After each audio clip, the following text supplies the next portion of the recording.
ભરૂચ નંદીલાવ ગામમાં કાયમી શાકભાજી માર્કેટની માંગ સાથે કલેક્ટરને આવેદન અપાયું। નંદીલાવ ગ્રામ તેમજ આસપાસની સોસાયટીઓના રહીશો અને સ્થાનિક વેપારીઓએ ભેગા મળીને ભરૂચ જિલ્લા કલેક્ટરને આવેદનપત્ર પાઠવ્યું હતું, જેમાં નંદીલાવ ગામમાં જ કાયમી ધોરણે શાકભાજી માર્કેટ ઊભું કરવાની માંગ કરાઈ છે।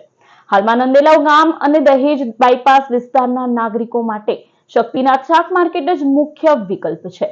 આટલી મોટી વસ્તી એક જ જગ્યાએ નિર્ભર હોવાથી ત્યાં રોજ ભારે ભીડ અને ટ્રાફિક જામની સ્થિતિ સર્જાય છે।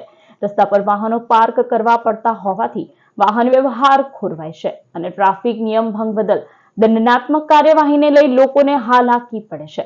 નંદીલાવ ગ્રામ પંચાયત વિસ્તારમાં બુસા સોસાયટી નજીક પંચાયતની જ માલિકીની જમીન ઉપલબ્ધ છે। જો વહીવટી તંત્ર દ્વારા આ સ્થળે આયોજનબદ્ધ રીતે કાયમી શાકભાજી માર્કેટનું નિર્માણ કરવામાં આવે તો નંદીલાવ સહિત દહેજ બાયપાસ પરના હજારો પરિવારોને પોતાના જ વિસ્તારમાં સહેલાઈથી ચીજ વસ્તુઓ મળી રહેશે। નરેશ ગોહિલ, સામાજિક કાર્યકર્તા, નંદેવાડ ગ્રામ પંચાયત દહેજ બાયપાસનો રહીશ છું અને અત્યારે ભરૂચ બુલેટ ગતિએ વધી રહ્યું છે સરકારી નીતિઓના કારણે।